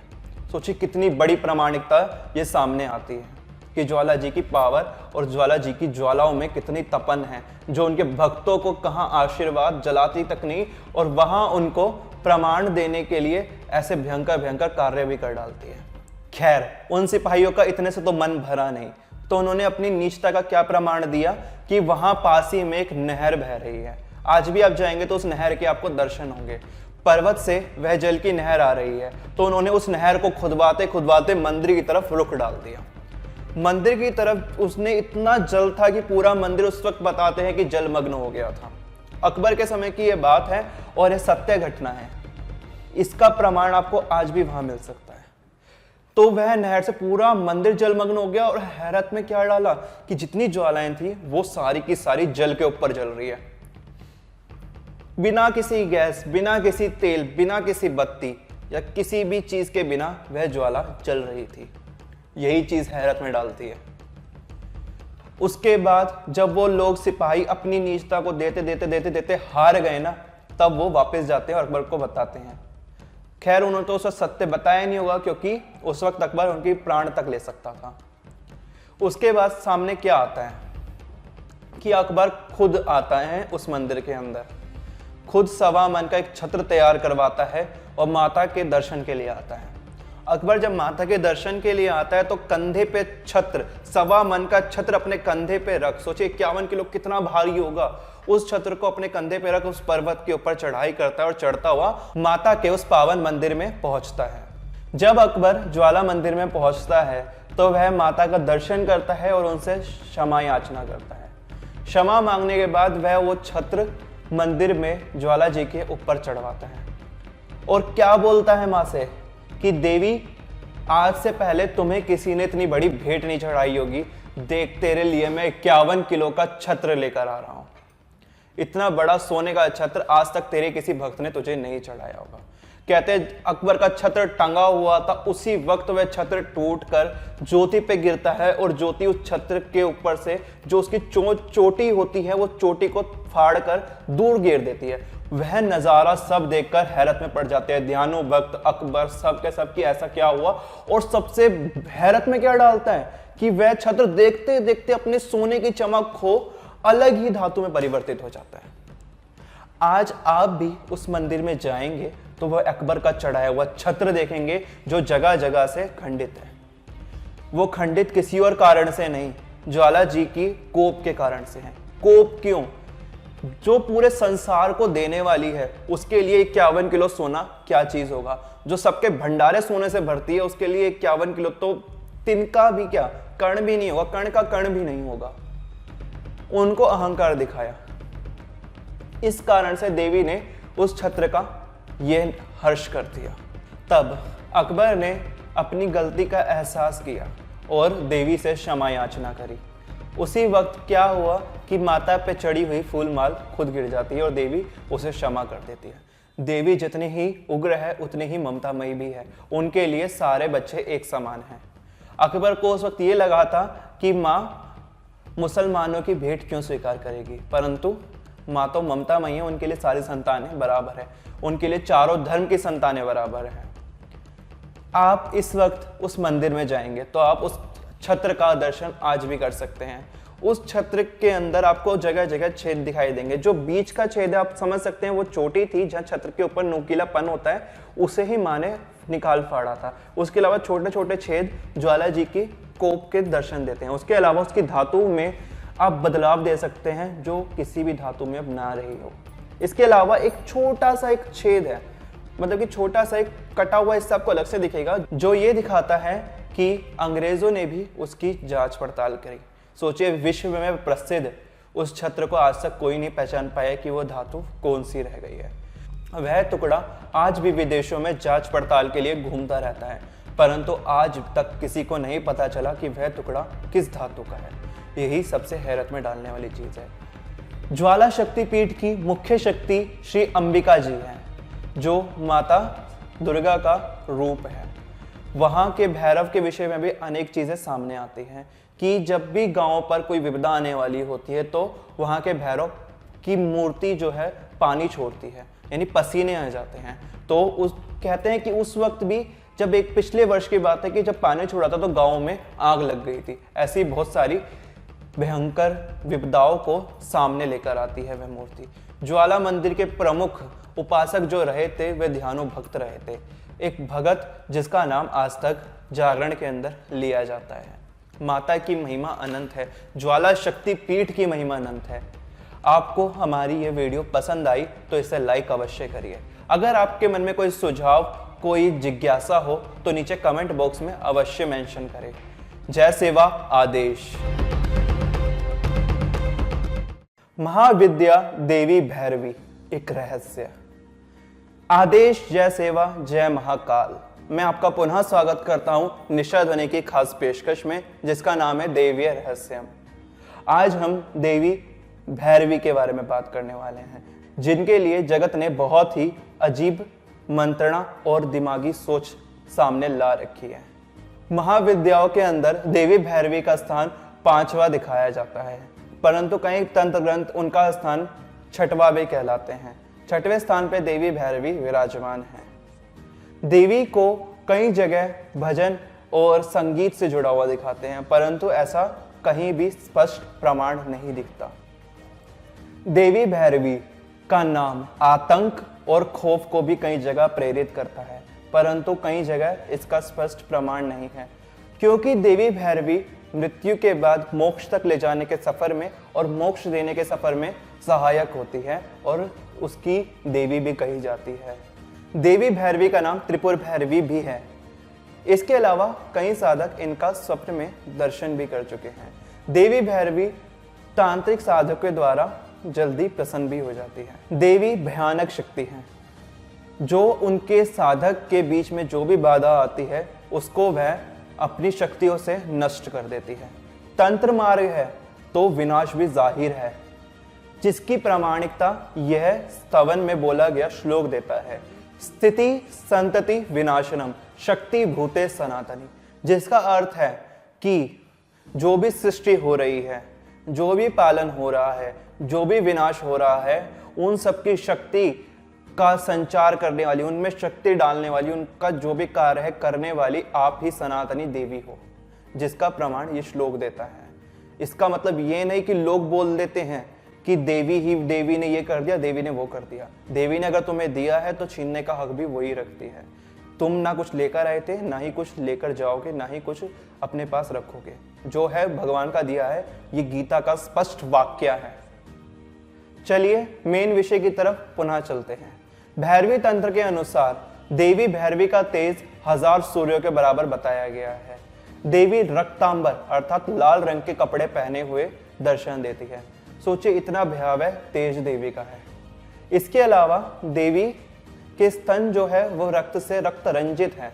देवी मस्तक पे अर्धचंद्र धारण करती है, जो उनको शीतलता प्रदान करता है। देवी के हाथ में पुस्तक और माला शोभा पाती है। जी हाँ, देवी जप और ज्ञान को बढ़ावा देती है। इसके अलावा अभय मुद्रा यानी डरो मत इसकी मुद्रा, इसके अलावा वर मुद्रा आशीर्वाद देती हुई मुद्रा धारण किए हुए हैं। कहीं कहीं जगह देवी को कमलासना यानी कमल पे बैठी हुई भी दिखाया जाता है, परंतु देवी का जो मुख्य आसन है या तो वो पंचमुंडी आसन है या फिर कटे शीर्ष वाला शव है। ये देवी का मूल आसन बताया गया है। वहीं हम दूसरे ग्रंथों को देखते हैं तो कालिका पुराण में देवी भैरवी के लिए क्या बोला गया है कि धनुष, तीर और तलवार और कटार हाथ में लिए हुए भैरवी स्वयं देवी काली के साथ विराजमान है। इसके अलावा प्रताप तंत्र क्या बोलता है कि देवी का आसन 7 प्रेत है। 7 प्रेत यानी देवताओं की आत्मा, उनके प्राणों के प्रेत जो है वो देवी के वाहन है या फिर उनका आसन है। ऐसी चीजें सामने आती हैं। भैरव माला तंत्र में देवी को बहुत ही विकट स्वरूप में जगत के आगे बताया गया है। इसके अलावा सामने बात यह भी आती है कि तांत्र रास ग्रंथ क्या बोलता है। तांत्र रास ग्रंथ यह बोलता है कि 10 सहस्त्र यानी 10,000 रुद्र है, उनके ही भांति देवी भैरवी भी अपने अनेकानेक रूप लिए जगत में व्याप्त है। जिन्हें हम लोक माता या फिर लोक देवी कहते हैं वह कोई और नहीं देवी भैरवी ही है। खैर, अब हम चलते हैं देवी का आसन शव था, उसे कमल क्यों बना दिया गया। बहुत हैरत में डाल देने वाली बात है। देवी के रूप बहुत है परंतु उनका मूल आसन तो शव था, शव को बदल के कमल क्यों किया गया। दक्षिण प्रांत यानी भारत का जो दक्षिण जिला है वहां श्रीकुल यानी लक्ष्मी कुल यानी लक्ष्मी की देवियों को बहुत बढ़ावा दिया गया है। तो वहां के लोगों का यह मानना है कि शव आना देवी नहीं, कमल आसना भैरवी की पूजा ज्यादा लाभदायक है। इसी कारण से देवी का वाहन या फिर देवी का आसन कमल कर दिया गया। काफी अलग मंत्रणा है परंतु जैसा भक्त होता है, जैसी भक्त की इच्छा होती है, भगवती भी वैसा ही रूप ले लेती है। तंत्र ग्रंथों की हम बात करें तो देवी के तंत्र ग्रंथ में यह बोला गया है कि धूमावती, छिन्नमस्ता, बगलामुखी के बाद देवी भैरवी मारण उच्चाटन में प्रमुख भूमिका निभाती है। बहुत उग्र देवी है ये। इनकी साधना गुरु के संरक्षण में ही करनी चाहिए। गुरु बिना इनकी साधना करना स्वयं मौत के मुंह में खुद को डालने वाली बात हो गई। देवी की साधना गुरु के ही संरक्षण में करे। किसी का भी सुझाव ले परंतु देवी की साधना गुरु के ही संरक्षण में करे क्योंकि देवी की शक्ति अत्यधिक है। तंत्र ग्रंथ इसका स्पष्ट प्रमाण देते हैं। इसके अलावा तंत्र सार ग्रंथ यह भी स्पष्ट करता है कि देवी के 12 मुख्य स्वरूप है जिसमें भुवनेश्वरी, भैरवी ऐसे अनेकानेक नाम हैं। कई श्रीकुल के तंत्र ग्रंथ या फिर ब्रह्मांड पुराण क्या क्या बोलता है, यह बोलता है कि देवी श्री त्रिपुर सुंदरी का रथ भी चलाती है। ऐसी चीजें भी जगत के आगे है। देवी का संबंध वाम मार्ग से अत्यधिक है। खैर, मूल बात यह है कि देवी का जो चक्र है, हमारे शरीर में जो चक्र है, मूलाधार चक्र है, उसे जगाने का जो कार्य करती है वह देवी भैरवी करती है। कुंडलिनी को जो गतिमान ऊर्जामान रखने का कार्य भी देवी भैरवी करती है।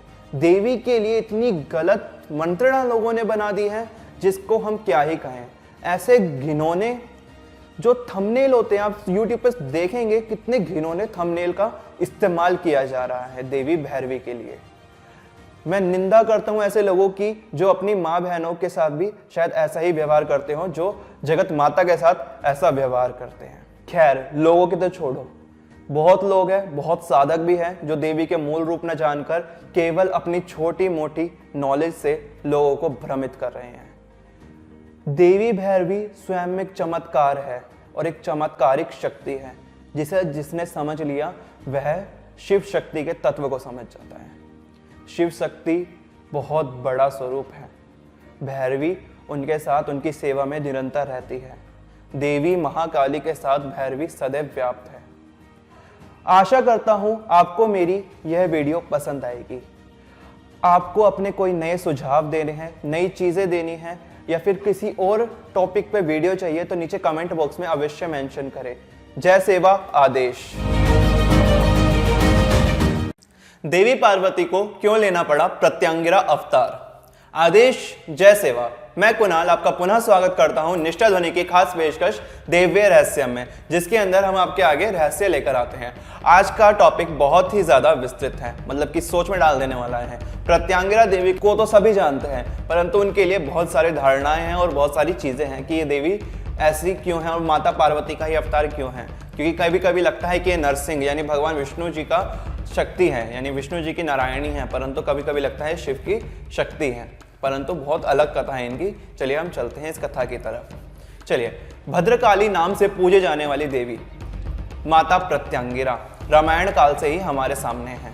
रामायण में इनका बहुत ही सुंदर जिक्र सामने आता है, जिसके अंदर बोला जाता है कि जब मेघनाथ भगवान राम से युद्ध कर रहा था, यानी लक्ष्मण से युद्ध कर रहा था, तो उस वक्त वो देवी प्रत्यांगिरा की साधना करता है। परंतु अगर वह साधना सफल हो जाती तो मेघनाथ को कोई हरा नहीं सकता था। तो इसके लिए श्री हनुमान जी ने यानी बजरंगबली जी ने जाकर उस साधना का खंडन किया था। उस साधना के खंडन करने से क्या हुआ कि देवी कुपित हो गई और मेघनाथ को श्राप देकर चली गई, क्योंकि देवी प्रत्यांगिरा बहुत उग्र शक्ति है। खैर, ये बात तो रामायण की आ गई कि रामायण में भी देवी प्रत्यांगिरा देवी का जिक्र होता है। इसके अलावा और भी चीजें हैं, जिसके अंदर हम तंत्र ग्रंथ खोल के देखते हैं तो महाकाल संहिता या फिर प्रत्यांगिरा रहस्य नाम से ग्रंथ है, तो उसके अंदर इनकी कथाएं सामने आती हैं। एक समय की बात है, कैलाश पर्वत पर सारे गण थे, यानी भूत प्रेत पिशाच जो भी भगवान शिव के गण हैं, माता की योगिनियां हैं, माता पार्वती की सखी सहेलियां हैं, वो सब उस जगह पे विराजमान थे और भगवान शिव और माता पार्वती साथ बैठे हुए थे। उसी क्षण माता पार्वती क्या पूछती हैं? माता पार्वती बोलती हैं कि हे ईश्वर, हे हर, यानी भगवान शिव को हर भी बोला जाता है, हे हर, इस विषय में बताए कि मेरा सबसे उग्र रूप कोई है क्या? तो वो कहते हैं, हाँ देवी, आपका एक बहुत उग्र रूप है जो इस पृथ्वी तक पे प्रकट नहीं हो सकता। उसका आकार ही इतना बड़ा है, उसकी ताकत ही इतनी बड़ी है कि वो अगर पृथ्वी पर आ गई तो पृथ्वी को साथ ले जाएगी। तो माता कहती है, मैं उस रूप को देखना चाहती हूँ। गण भी इच्छा करते हैं इस चीज की, तो सभी गणों की और माता पार्वती की इच्छा का सम्मान करते हुए भगवान महादेव महाकाल क्या करते हैं? कहते हैं, देवी आप अपने नेत्र बंद कीजिए और अपनी भृकुटी यानी अपना तीसरा नेत्र है उसकी तरफ ध्यान लगाइए। जब माता पार्वती ध्यान लगाती हैं और वह अपने उग्र रूप का आवाहन करती हैं, तो कहते हैं माता पार्वती की भ्रुकुटी से एक बहुत उग्र शक्ति सामने आती है। उग्र शक्ति जाके सीधा अखंड ब्रह्मांड, यानी बहुत बड़ा एक ब्रह्मांड है जो हमारा ब्रह्मांड का कोई अंत नहीं है, जो आप सब भी जानते हैं, तो उस ब्रह्मांड में जाकर व्याप्त होती है और वह गोले के रूप में होती है और वो गोला अंत में जाकर प्रत्यांगिरा का अवतार लेता है। वो रक्त रंग की, यानी जिसका वाहन सिंह है, जो स्वयं एक पुरुष तत्व से परिपूर्ण, यानी पुरुष जैसी दिखती हैं परंतु स्त्री है, यानी पुरुष की सारी शक्तियां धारण करे हुए हैं और मुख उनका सिंह जैसा है, ऐसी देवी प्रकट हो जाती है। वहां प्रकट होकर वह देवी क्या करती हैं? चतुर्भुजी रूप में माता प्रत्यांगिरा जाकर सबसे पहले अग्नि को रोक देती है, वायु को रोक देती है, जल को रोक देती है। मान लीजिए पांचों तत्व यानी अग्नि, भूमि, आकाश, जो भी है, पांचों तत्वों को माता प्रत्यांगिरा रोक कर क्या करती हैं? प्रलय के मुख में डाल देती हैं। जब वो प्रलय के मुख में सब चीजें जा रही होती, पृथ्वी को खींचती हैं, ग्रहों को खींचती हैं, सबको जाकर प्रलय के मुख में डाल देती हैं। इतनी उग्रतम शक्ति है माता प्रत्यांगिरा। कहते हैं विपरीत शक्ति भी माता प्रत्यांगिरा को बोला जाता है। लाइक इनका जो साधक होता है वह इनकी साधना करने पर बहुत सारी सिद्धि हासिल कर लेता है। खैर, इनकी साधना के विषय में अंत में जानते हैं, फिलहाल अभी इस कथा की तरफ चलते हैं। तो उस वक्त भगवान शिव कहते हैं, देवी अपनी शक्ति को रोकिए, ये प्रलय कर देगी। तो माता पार्वती प्रत्यांगिरा का पुनः आवाहन कर खुद के अंदर समा लेती है। ये कथा हमारे सामने आती है, जो कि प्रत्यांगिरा रहस्य नाम से ग्रंथ में छपी हुई है। इसके अलावा अब जो मेन कथा है उसकी तरफ हम अग्रसर होते हैं। भगवान विष्णु ने नरसिंह अवतार लिया था। नरसिंह अवतार एक तामस का प्रधान अवतार था। उस वक्त उन्होंने अवतार लिया और हिरण्यकश्यप का वध किया, परंतु हुआ यूं कि भगवान विष्णु शांत नहीं हो रहे थे। तो इस पर सबने भगवान शिव से गुहार लगाई। तो भगवान शिव ने एक शरभ अवतार लिया। शरभ अवतार क्या था कि उसका जो पिछला भाग था, यानी जो उसका धड़ था, वो एक इंसान का, उसके पंख थे और वह पीछे से शेर के आकार वाला था। ऐसा शरभ अवतार हुआ और भगवान नरसिंह, उनका शरीर इंसान का, एक मनुष्य, एक नर का, और सिंह जैसा मुंह, जिसके उनको नरसिंह बोला जाने लग गया। तो नरसिंह ने जब देखा कि मेरे आगे श्री शरभ आ गए हैं तो मेरी शक्ति तो कम हो गई। शरभ भगवान शिव का तामसिक रूप था और बहुत उग्र रूप है जो प्रलय कर सकता है। तो इस पर भगवान विष्णु क्या करते हैं, नरसिंह जो थे अपने उग्र रूप में थे कि सब कुछ जो भी नकारात्मकता है उसका मैं नाश कर देता हूँ। ऐसे सोचकर भगवान विष्णु सबका प्रलय कर रहे थे। उसी वक्त भगवान शरभ के आ जाने से वो सोचते हैं कि मेरी शक्ति कम पड़ गई, क्योंकि भगवान विष्णु उसकी जो नकारात्मक ऊर्जा थी उसको भी ग्रहण कर लिया था, तो उनके ऊपर नकारात्मक ऊर्जा का प्रभाव बहुत ज्यादा बढ़ गया। इसके बाद होता यूं है कि जब भगवान विष्णु देखते हैं सामने तो वो अपना रूप बदलकर अपना एक अलग रूप और तमस प्रधान रूप, यानी जो प्रलय कर दे ऐसा भयंकर रूप रख लेते हैं, जिसका नाम होता है गंड भैरुंड। गंड भैरुंड एक पक्षी था जिसके 2 मुंह थे। इसकी शिल्प यानी पत्थरों में भी आपने कई जगह अगर गए होंगे तो देखी होगी, क्योंकि कई मंदिरों में गंड भैरुंड की मूर्तियां स्थापित हैं। तो दोनों का जब युद्ध हुआ तो दोनों ही तमस के प्रधान, तमस यानी प्रलय या फिर जो भी जो नकारात्मक ऊर्जा है उसके प्रधान सामने खड़े हैं और आपस में एक दूसरे से लड़ रहे हैं। उस वक्त लड़ रहे हैं, उनकी लड़ाई कैसे खत्म की जाए, सब देवता परेशान। 1000 यानी 1000 एक सहस्त्र वर्ष बीत गए परंतु युद्ध समाप्त नहीं हो रहा और वो जाकर अखंड ब्रह्मांड में लड़ रहे हैं, क्योंकि पृथ्वी तो उनका तेज ही नहीं झेल सकती थी। तो उस वक्त उन्होंने क्या किया कि सब जय योग माया यानी अर्थात देवी पार्वती के पास कि माता पार्वती कुछ करे, ये तो बहुत ज्यादा हो गया कि सब कुछ रुका पड़ा है, सृष्टि का क्रम रुक गया है, अब कैसे करें ये सब हम। तो इस पर माता पार्वती सबकी गुहार सुनती है, सबकी स्तुति सुनती है। इस पर माता पार्वती क्या करती है कि वो अपना प्रत्यांगिरा की सबसे उग्र रूप सामने लेकर आती हैं। जैसे ही प्रत्यांगिरा ब्रह्मांड में जाती हैं, देवी प्रत्यांगिरा क्या करती है, अपने एक हाथ से गंड भैरुंड यानी भगवान विष्णु का वो उग्र तमस प्रधान रूप धरती है, यानी पकड़ लेती है, और दूसरे हाथ से भगवान शरभ को पकड़ लेती है, क्योंकि दोनों ही भूल चुके थे कि वह दोनों त्रिदेव हैं। इस पर माता पार्वती की ये अद्भुत लीला थी।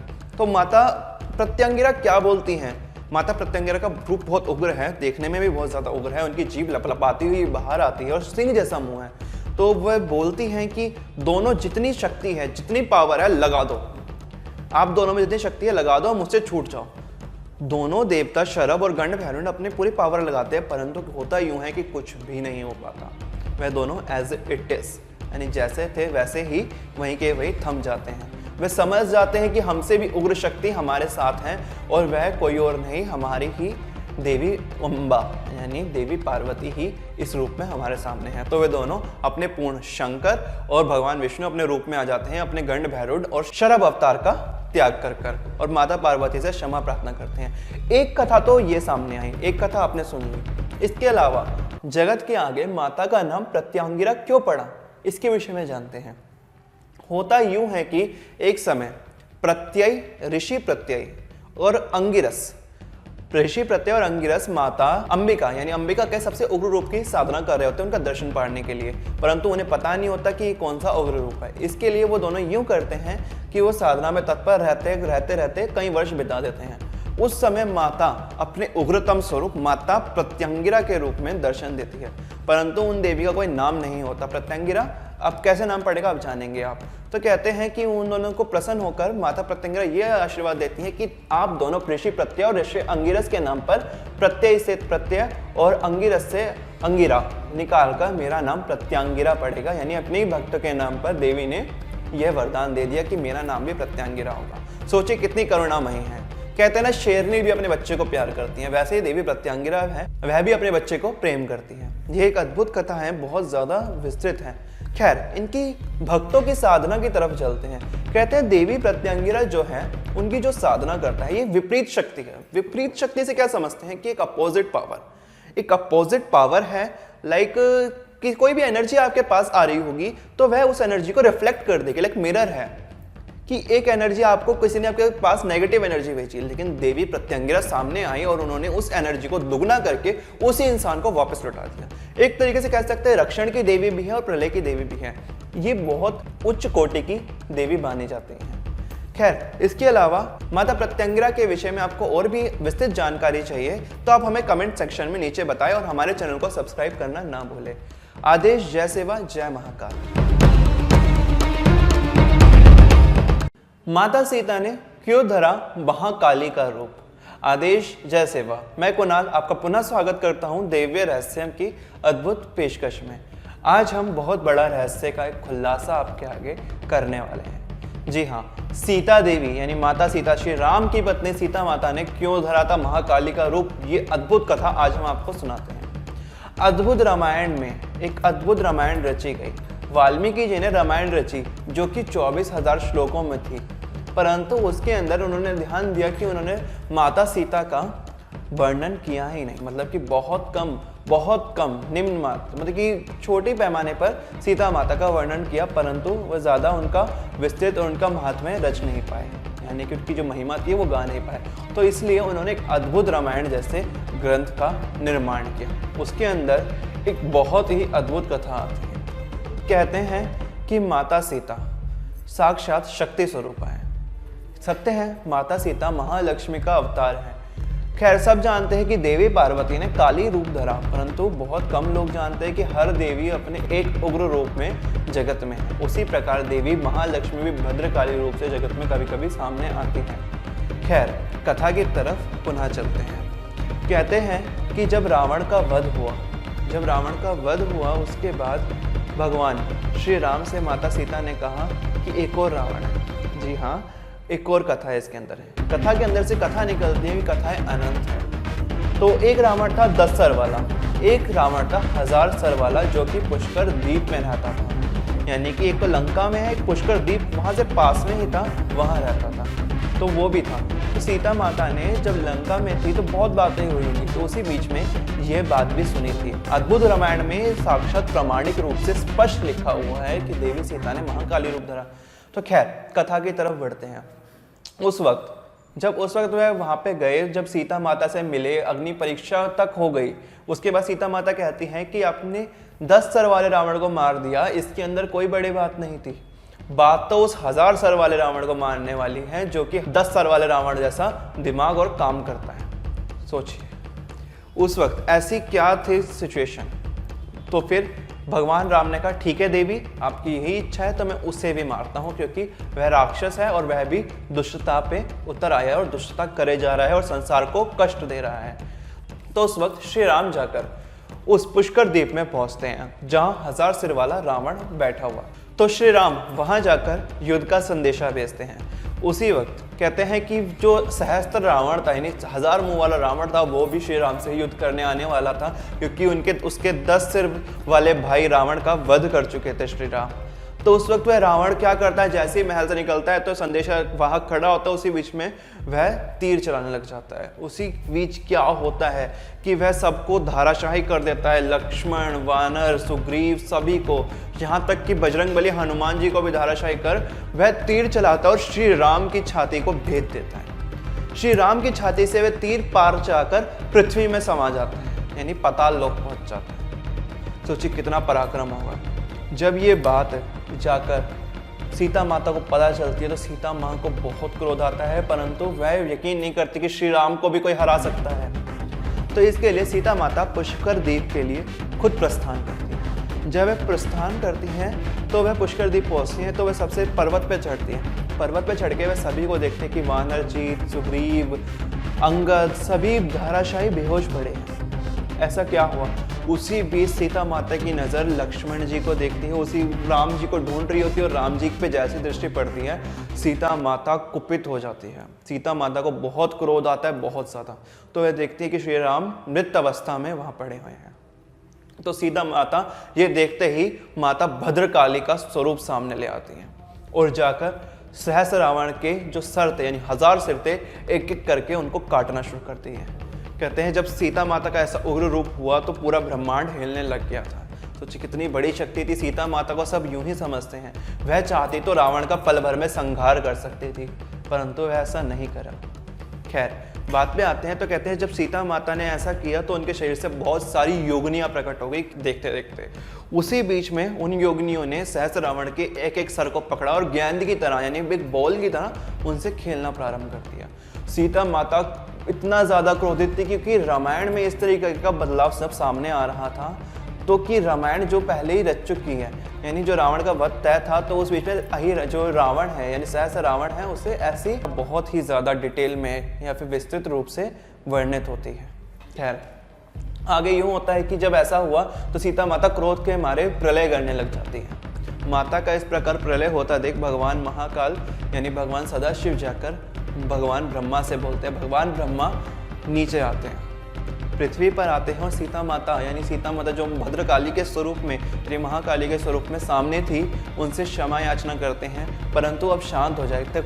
तो जो देवी महाकाली रूप में सीता जी थी वह कहती हैं कि जब तक श्री राम नहीं जीवित होंगे, ये सारे वानर और श्री लक्ष्मण जब तक जीवित नहीं होंगे, जब तक मैं भी शांत नहीं होंगी, मैं प्रलय कर दूंगी जब तक ये ठीक नहीं होता। इस पर भगवान ब्रह्मा अमृत मंगवाते हैं स्वर्ग से, यानी चंद्र देव के लोक में, चंद्रलोक में अमृत सदैव विराजमान रहता है। कहते हैं चंद्रलोक में गुप्त रूप से अमृत विराजमान है, तो चंद्रलोक से इंद्रदेव अमृत लेकर ऊपर से बौछार करता है, जिससे जितने भी सब वानर वगैरह मरे हुए थे वह सब जी उठते हैं। उसके बाद सीता माता शांत होती है। कभी भी इस कथा में बहुत स्पष्ट रूप से ये था कि गुप्त है, बहुत ज़्यादा गुप्त रूप से विराजमान है, क्योंकि लोगों के मन में बहुत सारी मंत्रणा बन जाएगी और वे इस पर कटाक्ष करने लग जाएंगे बिना मतलब के। क्या सीता माता आदि शक्ति का स्वरूप है, महालक्ष्मी सीता है। सीता माता ये संदेशा देती है कि एक नारी को कभी भी हमें निम्न नहीं समझना चाहिए, नारी ही आदि शक्ति का स्वरूप है। जितनी भी जगत में नारियां हैं वो सब देवी का ही स्वरूप हैं, उनका सम्मान मतलब जगदम्बा का सम्मान। आशा करता हूँ निष्ठा ध्वनि की इस पेशकश को आप प्रेम करेंगे, और कोई भी सुझाव आपके मन में हो तो हमें कमेंट सेक्शन में अवश्य बताएं। आदेश जय सेवा।